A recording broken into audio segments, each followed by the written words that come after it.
Everyone, please. Okay, can everyone in the center of the room, please? the teacher? Anyone missing? Yeah, a little speech coming up. Yeah. I'm physically present. Get everyone here. Get in the center. Do you want me to just check outside quickly? Yeah, is Josh still here? Jon Snow is taking a walk. King of the North. We can get them back in. It's amazing. Jon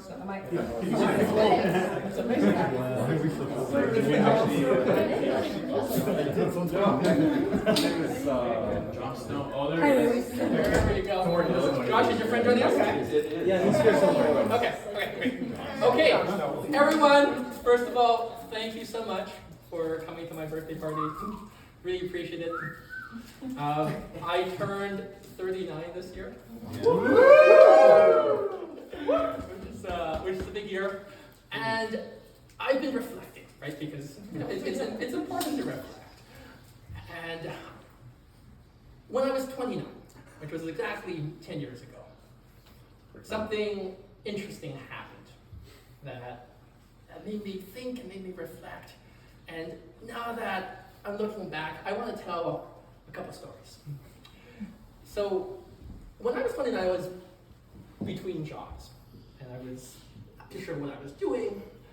So I decided to go traveling and to backpack, find myself. That time. I ended up in Israel, which was, I thought a good place to find myself. Too soon. For those of you who know me, as my grandfather would like to say, I am Jewish. We don't know if it's actually true, but he tells me that I'm Jewish, so I wanted to find my roots. On the second day, when I was in Israel, I woke up to the sound of an air raid siren. And I've never heard the sound of an air raid siren before, but like, it was just like air raid siren. I'm like, holy shit, what's going on? There was explosions in the air, and I had just found myself in the 2014 war between Israel and Hamas. So that was like pretty shocking.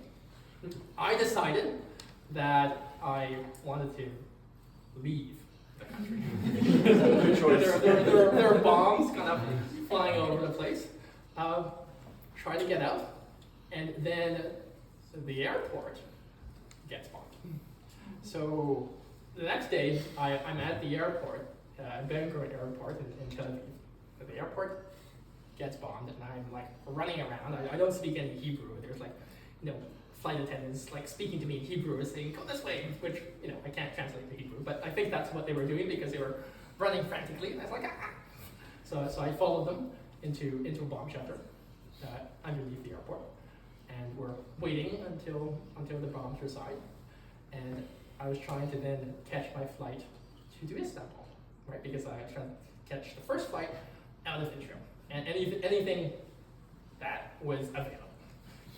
So I got my flight, and this was probably the most intensive day of my life because in the morning I'm being bombed.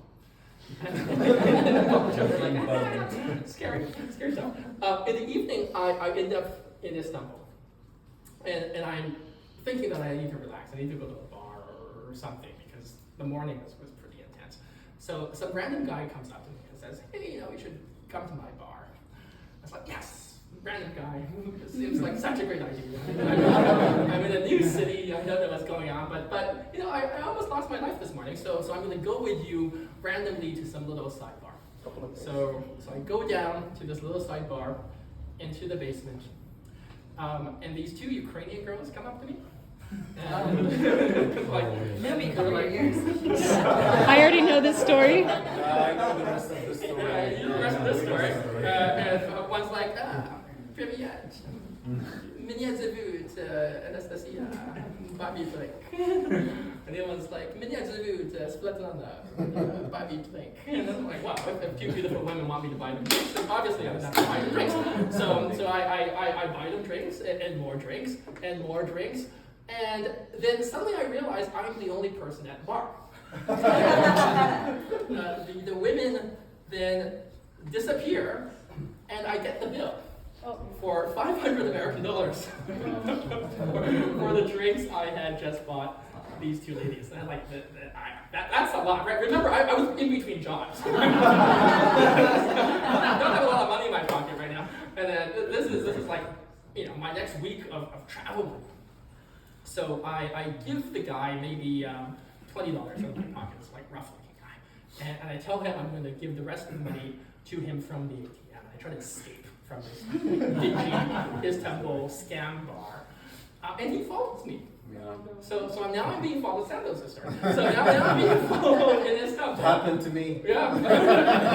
Next speaker. That's right. He followed you to the ATM, right? They followed me to the ATM. It was Sam. He followed me.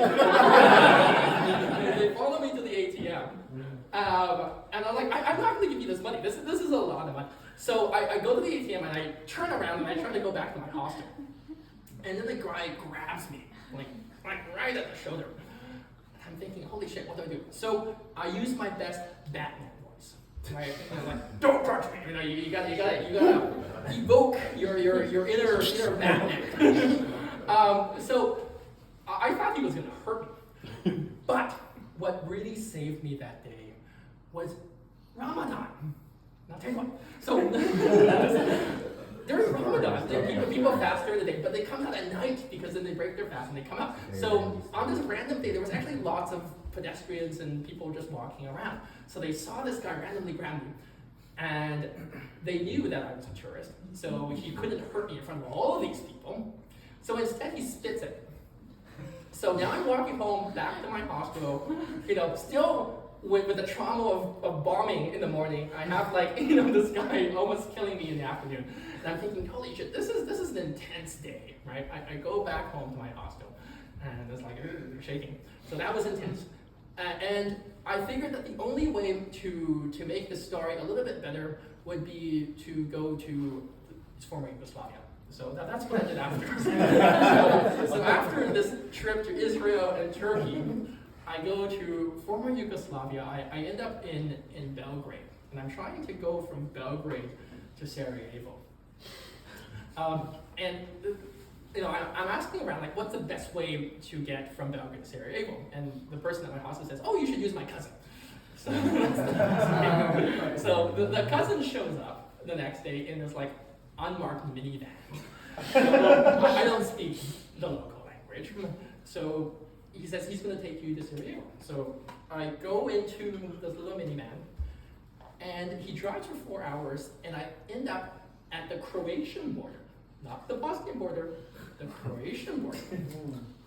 Now, one thing that I should tell you is that because of the war in former Yugoslavia, there are unexploded landmines in the forest. This becomes important later on. So I'm at the Croatian border, and I'm thinking, well, maybe we can get to Sarajevo from Croatia. But it turns out that this guy isn't allowed to take tourists. They're not stopping me. My passport is fine, but they're stopping him. He's not legit. He's not allowed to do what he's doing. He probably doesn't even have a driver's license. So now I'm stuck in a minivan with this guy at the Croatian border, and he decides to drive into the forest. So now it's dark, right? So now it's 6 hours, 8 hours later.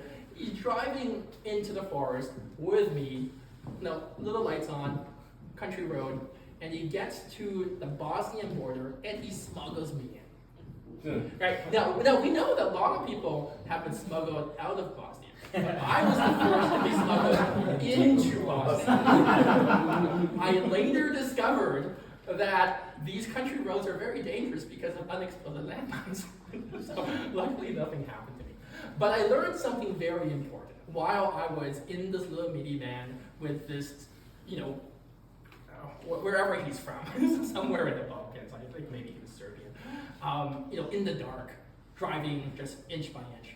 That life is like that. Life is like, you never really know what's going to happen. Sometimes you're in the dark, you're in the back of a bus, and you just have to do it step by step. So that's what I learned when I was 29, that you have to do things step by step, and you never really know. And after I came back from that trip, I survived. I ran for political office, and some of you in this room helped me with that campaign. I started a law firm. I did crazy things, and a lot of that goes back to knowing that you never really know what's going to happen, and you're just going to have to do it day by day in a dark road, but that is kind of life, because we never really know. So now I'm 39, I'm still here, and you're here, and I love all of you because you are my best friends, and thank you so much for coming to my birthday party. I love all of you, and I hope to see all of you next year.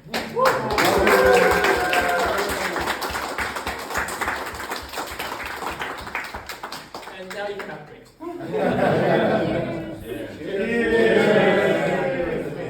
That was so nice of you to say hi to you. Cheers. Glad you survived.